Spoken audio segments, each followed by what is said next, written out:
어떤 의미에서는 몸과 형상조차 영원합니다. 예컨대 주사위 몇 개를 집어 굴린다고 해봅시다. 주사위는 6, 5, 3, 4의 순서로 나열됩니다. 이 배열은 하나의 고유한 조합입니다. 하지만 주사위를 굴리고 또 굴린다면 우리는 언젠가 반드시 이와 똑같은 숫자들의 조합을 얻게 될 것입니다. 이제 주사위 대신 이 우주 속에 있는 각각의 입자, 원자들을 집어서 굴린다고 해봅시다. 그들도 한없는 조합을 형성해낼 것입니다.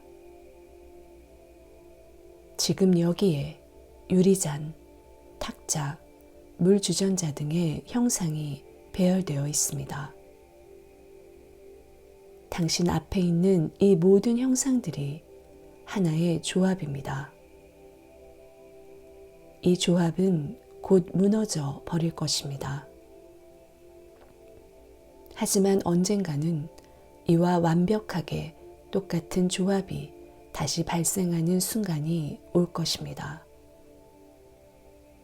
당신은 여기에 있을 것이고 이 형상들도 그대로 배열될 것이며 이와 똑같은 주제가 다뤄질 것이고 물 주전자조차 바로 저 위치에 자리 잡게 될 것입니다. 지금 이 상황은 무한히 반복되어 왔고 앞으로도 무한히 되풀이될 것입니다. 이로부터 우리는 물질적 형상들에 관한 진실 하나를 발견할 수 있습니다. 물질적 형상들 간의 조합조차 영원토록 되풀이된다는 사실이 그것입니다.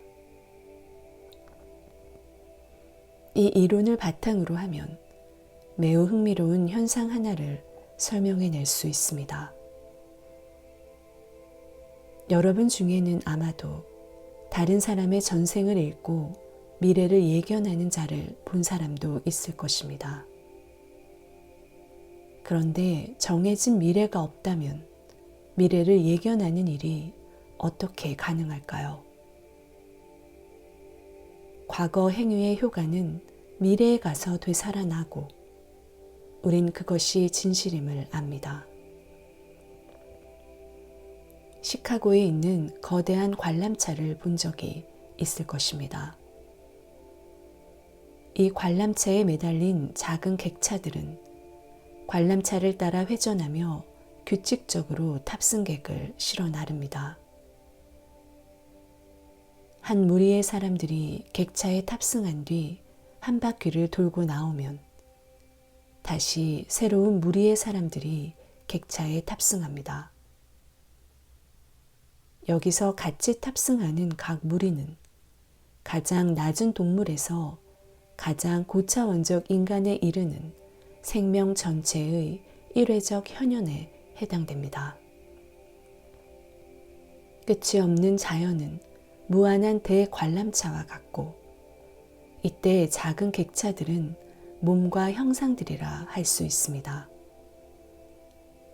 그 객차들 속으로 매번 새로운 무리의 영혼들이 탑승하고 완전해질 때까지 높이, 더 높이 올라갔다가 마침내 관람차 밖으로 빠져나옵니다. 하지만 그 후에도 관람차는 계속해서 돕니다. 따라서 관람차에 매달린 몸과 형상들에 관한 한 미래를 예측하는 일은 절대적으로 가능합니다. 일부 사람들은 그 몸들이 어디로 가게 될지 수학적으로 예측해 낼 수 있습니다. 과거와 미래를 읽어낼 수 있는 건 바로 이런 사정들 때문입니다. 하지만 그들도 영혼들의 미래를 예측하지 못합니다. 이로써 우리는 똑같은 물리적 현상들이 일정 주기마다 되풀이될 수 있다는 사실과 이런 조합이 영원에 걸쳐 발생해 왔다는 사실도 이해하게 되었습니다. 하지만 아직 영혼 불멸이 증명된 것은 아닙니다. 우리는 지금까지 어떤 힘도 소멸될 수 없고 어떤 물질도 제거될 수 없다고 주장해 왔습니다. 그렇다면 영혼은 과연 어떨까요? 그것은 앞뒤로 끊임없이 변화를 거듭해 나갑니다. 그것이 유래한 원천으로 회귀할 때까지 말입니다. 그 어떤 운동도 직선으로 진행되지 않습니다. 모든 운동은 하나의 순환을 형성합니다. 직선조차 무한히 긋다 보면 하나의 원을 형성하게 되어 있습니다. 그러므로 어떤 영혼도 영혼이 타락할 수는 없습니다. 그것은 불가능합니다. 모든 것은 순환을 마무리 짓고 원천으로 되돌아와야만 합니다. 당신과 나, 그리고 이 모든 영혼들의 본성은 무엇일까요? 진화와 육화에 대한 논의를 통해 우리는 당신과 내가 우주적 의식, 우주적 생명, 우주적 마음의 일부임에 틀림없다는 사실을 이해하게 되었습니다. 우리는 이 우주적 영혼의 육화물로서 순환을 완결짓고 우주적 지성으로 되돌아가야만 합니다. 이 우주적 지성을 사람들은 주, 신, 예수, 붓다, 브라흐만 등의 이름으로 부릅니다. 유물론자들은 그것을 힘으로 인식하고 불가지론자들은 그것을 무한하고 표현이 불가능한 초월자로 인식합니다. 하지만 우리 모두가 그것의 한 부분이란 사실엔 변함이 없습니다. 하지만 이것도 영혼의 불멸성을 증명하기엔 충분치 못합니다. 여전히 많은 의문들이 제기될 것입니다. 어떤 힘도 파괴될 수 없다고 말하는 것도 아주 좋습니다. 하지만 우리가 보는 모든 힘과 형상들은 결국 다 조합된 것들입니다. 우리 앞에 있는 이 형상은 여러 부분들의 조합체이고 이는 모든 힘들에 대해서도 마찬가지입니다. 이때 만일 누군가가 힘에 대한 과학적 관념을 내세우며 모든 힘은 여러 힘들의 총체에 지나지 않는다고 말한다면 당신의 개체성은 어떻게 될까요? 조합된 모든 것은 조만간 부분적인 요소들로 되돌아가야만 합니다. 물질이나 힘들의 조합으로 이루어진 것은 무엇이든 조만간 그것을 구성하는 그 요소로 되돌아가야만 합니다. 일정한 원인들에 의해 형성된 결과물은 죽을 수밖에 없고 파괴될 수밖에 없습니다.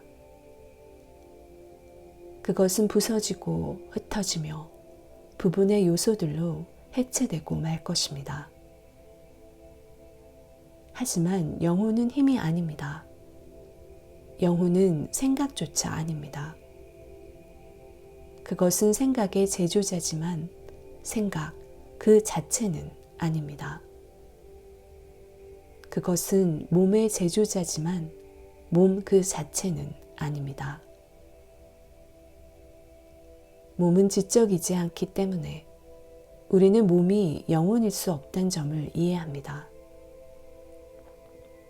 시체는 지적이지 못하고 푸주간의 고기도 지적이지 못합니다. 그렇다면 지성이란 말은 대체 무엇을 의미하는 것일까요? 그것은 반응하는 힘을 의미합니다. 여기 주전자가 하나 있습니다. 난 그것을 볼 수 있습니다. 주전자에서 나온 빛이 내 눈으로 들어가 망막의 상을 형성하면 이 상은 신경을 타고 뇌로 전달됩니다. 하지만 아직까진 아무것도 보이지 않습니다. 뇌에 있는 신경 중추가 이 인상을 마음으로 실어 나르고 이에 마음이 반응을 일으키면 반응이 촉발됨과 동시에 주전자가 내 앞에서 번뜩입니다. 더 단순한 예를 들어봅시다. 당신이 내 말에 강도 깊게 집중하고 있을 때 모기 한 마리가 당신 코끝에 앉아 모기만이 선사할 수 있는 그 유쾌한 감각을 제공해 준다 합시다.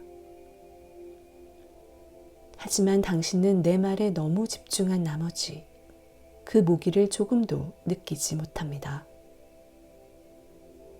무슨 일이 일어난 걸까요? 그 모기는 당신 피부의 특정 부위를 깨물었고 그곳에 있던 특정 신경들이 자극을 받았습니다.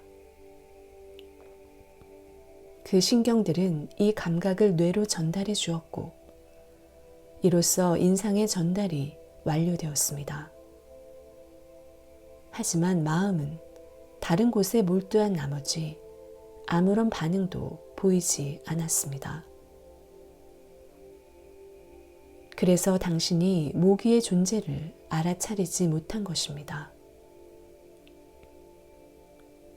새로운 인상이 들어오더라도 마음이 그의 반응을 보이지 않으면 우린 의식을 하지 못합니다.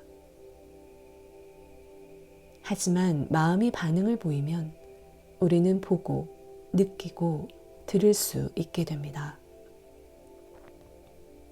샹키아 철학에서 말하듯 이 반응과 함께 조명이 일어나는 것입니다. 이처럼 조명을 일으키는 건 결코 몸이 아닙니다. 관심, 그 관심이 첨가되지 않는 한 그 어떤 감각도 일어날 수 없기 때문입니다. 특정 언어를 배우지 않은 사람이 독특한 조건 하에서 그 언어를 구사한 사례들이 알려져 있습니다. 그중 한 남자를 조사해 본 결과 어렸을 적에 해당 언어를 구사하는 사람들과 어울려 살며 그 언어의 인상을 받아들였다는 사실이 밝혀졌습니다. 언어의 인상들이 마음 또는 뇌 속에 저장되어 있다가 어떤 자극을 받은 뒤에야 조명을 일으킨 것입니다. 이 사례는 마음만으로는 충분치 못하다는 사실, 즉 마음 그 자체도 손에 쥐어진 도구에 불과하다는 사실을 보여줍니다. 그 소년의 마음엔 이미 그 언어가 포함되어 있었지만 그는 그 사실을 알지 못했기 때문입니다. 그는 나중에 가서야 이 점을 깨달을 수 있었습니다. 이 같은 현상은 마음 배후에 무언가가 있다는 사실을 드러내줍니다. 그 남자가 소년이었을 땐 그 무언가가 자신의 힘을 사용하지 않았지만 소년이 성장을 하자 힘을 발휘하여 그 인상들을 활성화시킨 것입니다. 첫째로 몸이 있고 둘째로 마음 또는 생각이라는 도구가 있으며 셋째로 이 마음 배후에 자리 잡은 자기가 있습니다. 이러한 배후의 자아, 영혼을 산스크리트어로 아트만이라 부릅니다. 현대의 철학자들은 생각을 뇌 속에서 일어나는 분자 배열의 변화로 간주하므로 방금 언급한 그 사례를 설명할 수 없었습니다. 마음은 뇌와 밀접하게 연관되어 있고 뇌는 몸이 바뀔 때마다 죽음을 맞이합니다. 하지만 조명을 일으키는 자는 자기이고 마음은 그의 손에 들린 도구에 지나지 않습니다. 그 자기는 마음이란 도구를 통해 더 외부에 위치한 몸을 운용합니다. 인식은 이런 식으로 일어납니다. 우선 외부에 위치한 도구들이 인상을 포착하여 그것을 기관들로 전송합니다. 눈과 귀는 수신기에 지나지 않는다는 점을 잊지 말아야 합니다. 진정으로 작용하는 기관은 내부 기관, 즉 신경 중추들입니다. 산스크리트어로는 이 중추들을 인드리아라고 부릅니다. 그러면 이들은 그 감각을 마음으로 전달하고 마음은 그것을 더 뒤에 위치한 또 다른 상태의 마음, 즉 산스크리트어로 치타라고 부르는 마음으로 전달합니다. 이곳에서 인상들이 의지로 조직됩니다. 그 뒤 이 모든 자극들의 총체가 내면에 위치한 왕 중의 왕, 왕좌에 앉아있는 지배자, 즉 자기에게로 전달됩니다. 자기가 그 모두를 이해한 뒤 명령을 내리면 마음은 즉시 기관들에 영향을 주고 기관들은 다시 신체에 영향을 줍니다. 진정한 인식자, 진정한 지배자, 이 모두를 창조하고 관할하는 자는 결국 인간의 자기인 셈입니다. 이로써 우리는 인간의 자기가 몸도 아니고 생각도 아니라는 사실을 알게 되었습니다. 또한 그것은 결코 합성물일 수 없습니다. 합성된 모든 것은 보여지거나 상상될 수 있기 때문입니다. 상상되거나 인식될 수 없고 한데 묶일 수도 없는 그건 힘이나 물질도 아니고 원인이나 결과도 아닙니다. 따라서 그건 합성물일 수 없습니다. 합성물은 우리의 정신과 생각이 미치는 그 영역 내에서만 존재할 수 있기 때문입니다. 그런데 정신과 생각이 미치는 영역이란 바로 법칙이 지배하는 영역이므로 법칙을 초월한 무언가가 있다면 그건 결코 합성물일 수가 없습니다. 인과의 법칙 너머에 있는 인간의 자기는 합성물이 아닙니다. 그건 법칙에 종속된 모든 것의 지배자로서 영원히 자유로우며 결코 죽지 않습니다. 죽음은 부분의 요소들로 되돌아가는 것을 의미하지만 애초부터 합성물이 아니었던 건 그렇게 될 수 없기 때문입니다. 영혼이 죽는다는 말은 순전히 헛소리에 지나지 않습니다. 우리는 이 자기가, 즉 물질, 힘, 생각이 지배하는 이 작은 우주 너머에 있는 그 자기가 합성되지 않은 단순한 실제로서 결코 죽을 수 없다는 사실을 이해했습니다. 그런데 죽지 않는 것은 살 수도 없습니다. 삶과 죽음은 동전의 양면이기 때문입니다. 삶은 죽음의 또 다른 이름이고 죽음은 삶의 또 다른 이름입니다.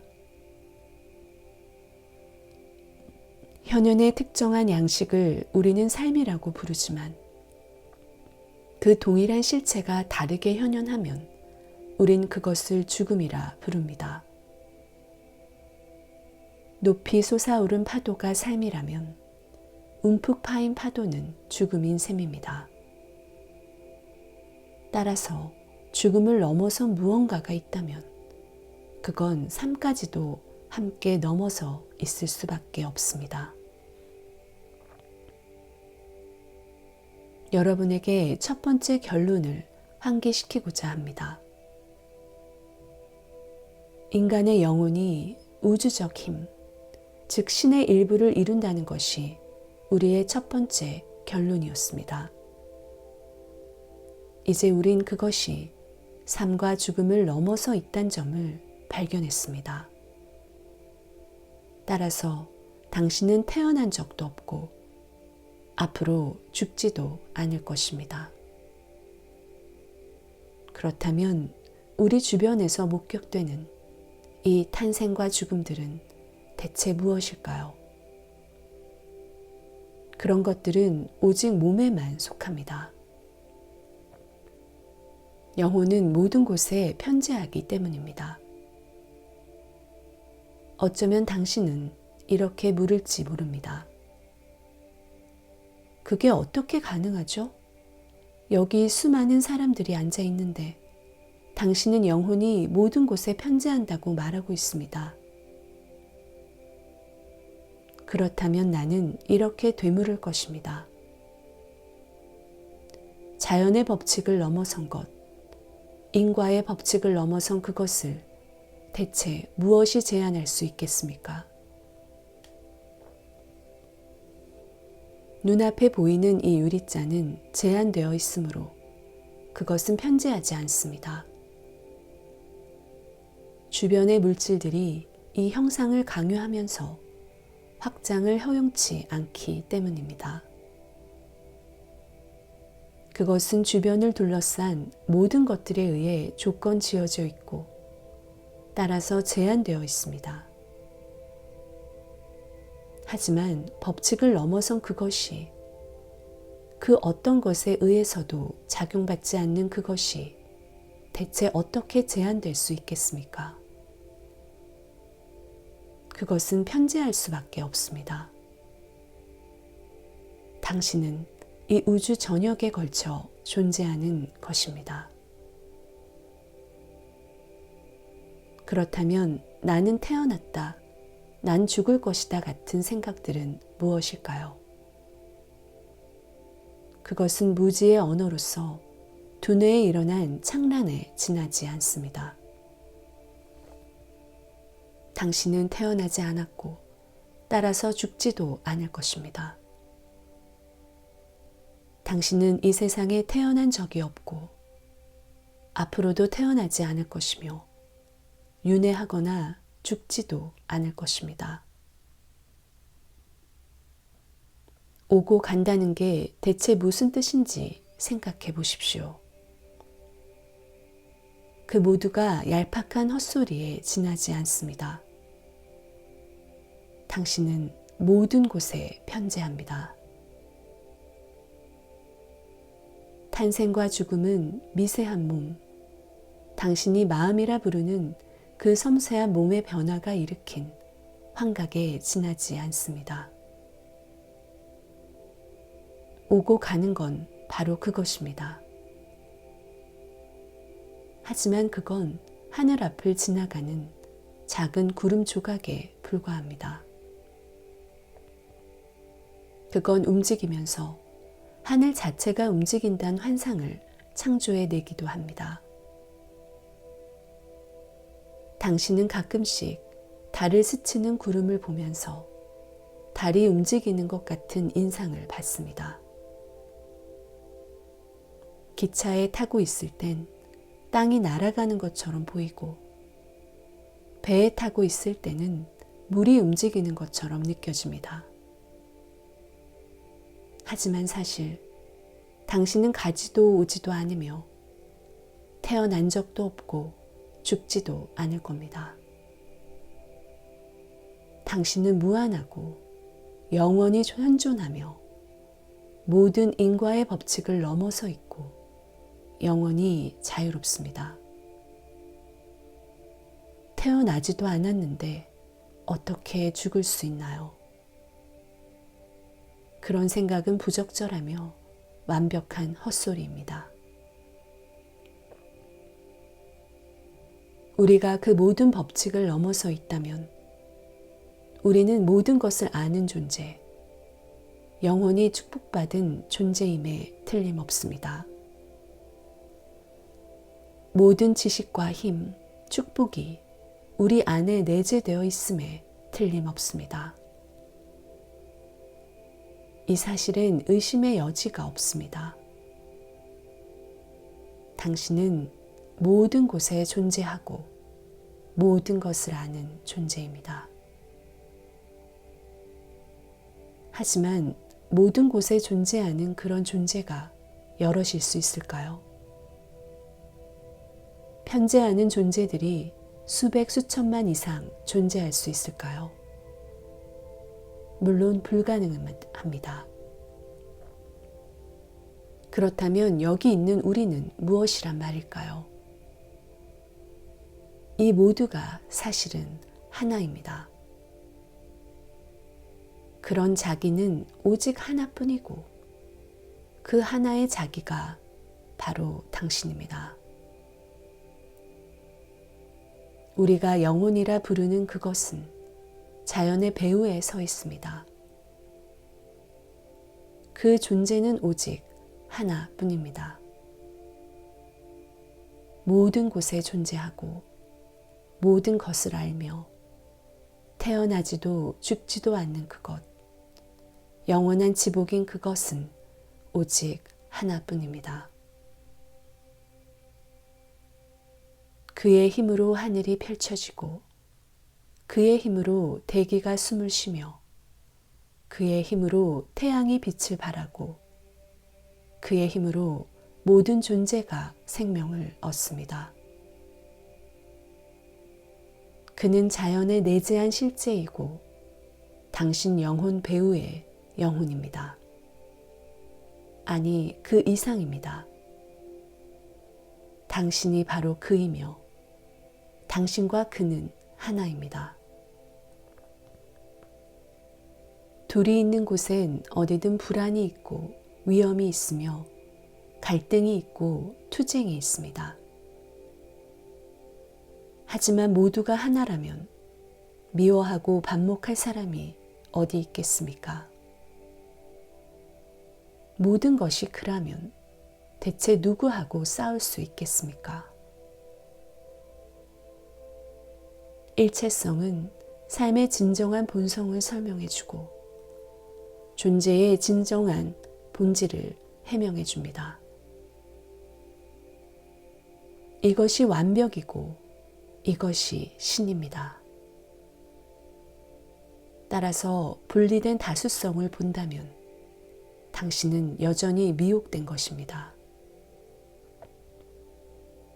다수성이 지배하는 이 세상에서 하나를 보는 자, 변하는 이 세상에서 불변의 그를 보는 자, 그 절대자를 자기 영혼의 영혼으로, 자기 자신의 자기로 이해하는 자, 그야말로 자유롭고 축복받은 존재입니다.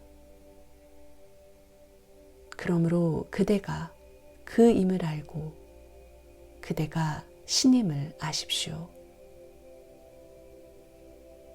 나는 남자다, 여자다, 난 병들었다, 건강하다, 나는 강하다, 약하다, 나는 미워한다, 사랑한다 등과 같은 이 무수한 생각들은 전부 망상에 지나지 않으므로 그것들을 내버리십시오. 무엇이 당신을 약하게 만듭니까? 무엇이 당신을 불안하게 만듭니까? 당신은 이 우주 유일의 존재입니다. 무엇이 당신을 두렵게 만듭니까?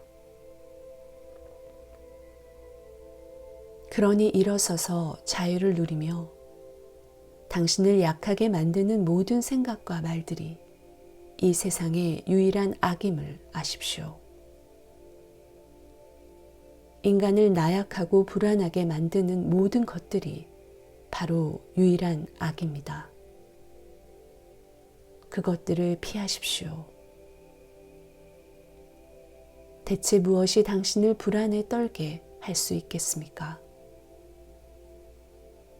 태양이 떨어지고 달이 산산조각 나고 모든 체계들이 소멸된다 해도 그게 당신에게 무슨 영향을 미칠 수 있겠습니까? 바위처럼 우뚝 서십시오. 당신은 불멸입니다. 당신은 자기이고 이 우주의 신입니다. 그러니 이렇게 말하십시오. 나는 절대 존재요. 절대 지복이요. 절대 의식이다. 내가 곧 그다. 사자처럼 달려들어 우리를 찢고 사슬을 부순 뒤 영원한 자유를 누리십시오. 무엇이 당신을 두렵게 하며 무엇이 당신을 억누를 수 있겠습니까? 그런 건 오직 무지와 미망일 뿐입니다. 그 외에 어떤 것도 당신을 구속할 수 없습니다. 당신은 영원한 지복의 존재, 그 순수한 하나입니다. 어리석은 바보들은 당신더러 죄인이라 합니다. 그러면 당신은 구석에 쭈그리고 앉아 눈물을 흘릴 것입니다. 하지만 사람을 죄인 취급하는 것은 어리석음이자 사악함이자 비열함의 극치에 불과합니다. 여러분 모두가 신입니다. 누가 신을 보지 못한 채 그를 인간이라 부르려 합니까? 그러니 감히 이 관념에 의지하여 당신의 전 인생을 그에 맞게 주조해 내십시오. 누군가가 당신 목을 배려하더라도 안 된다 말하지 마십시오. 목을 베는 자는 결국 당신 자신이기 때문입니다. 가난한 사람을 돕더라도 털끝만큼의 자부심도 느끼지 마십시오. 그 행위는 결국 당신 자신에 대한 경배이기 때문입니다. 전 우주가 곧 당신 아닌가요? 세상에 당신 아닌 자가 어디 있단 말입니까? 당신은 이 우주의 영혼입니다. 당신은 태양이자 달이자 별입니다. 모든 곳에서 빛을 발하는 그것이 바로 당신입니다. 전 우주가 당신입니다. 그러니 당신이 누구를 미워할 수 있겠습니까? 누구에게 화를 낼 수 있겠습니까? 그러므로 당신이 그임을 알고 당신의 전 인생을 그에 맞게 변형시키십시오. 이 진실을 알고 그에 맞게 자신의 삶을 조율하는 자는 더 이상 어둠 속을 헤매지 않게 될 것입니다.